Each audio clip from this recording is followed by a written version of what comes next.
Devon and Cornwall police have issued an apology to the family of a woman who was murdered in Crown Hill in 2013.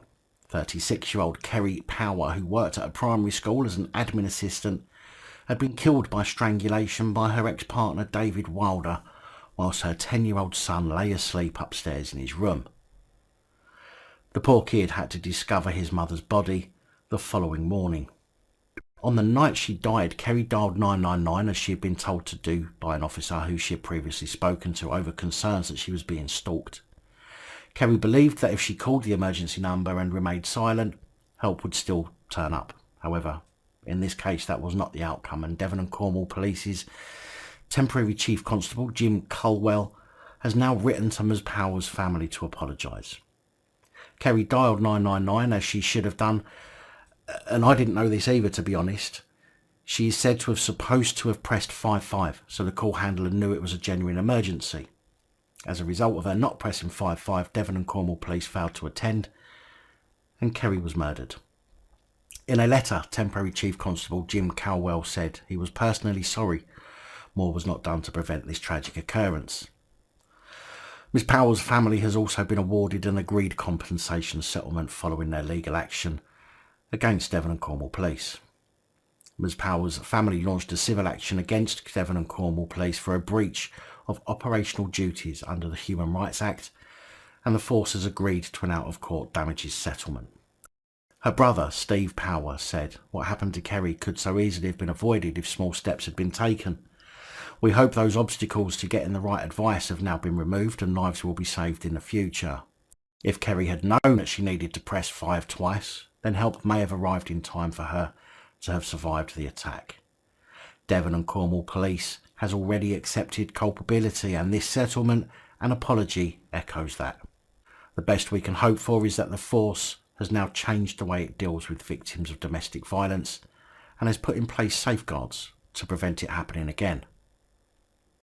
In the written apology to Ms Power's family, Devon and Cornwall Police's temporary chief constable Jim Colwell said the events that led to Kerry's untimely death were unconscionable and regrettable.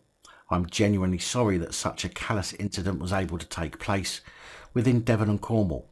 I am also personally sorry that the force did not do more to prevent this tragic occurrence."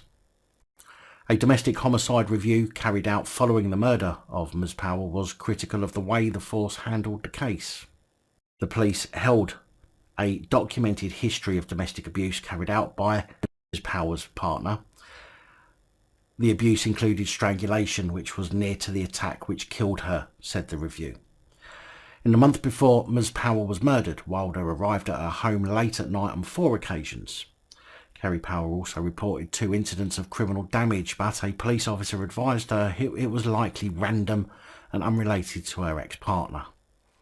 The domestic homicide review also revealed that 1 week before Ms Power's death, a Devon and Cornwall police officer had reviewed Wilder's previous offending behaviour and recorded the current situation as standard risk. This was despite carrying out a domestic abuse, stalking and honour assessment. The domestic abuse, stalking and honour assessment risk checklist provides a tool for people who work with victims of domestic abuse to help them identify those who are at high risk of harm. The domestic homicide review concluded the assessment was clearly wrong and there was enough information to identify a pattern of stalking and of escalating risk. In their civil action against the police, Ms Power's family alleged the force failed to implement its own risk assessment and stalking guide, and it failed to provide adequate training on risk assessment in domestic violence, including harassment offences. Now, I'm not going to go through the word salad temporary chief constable Jim Colwell put in his letter. As you already know, it's full of empty platitudes, just like every single apology from every single police force for every single failing.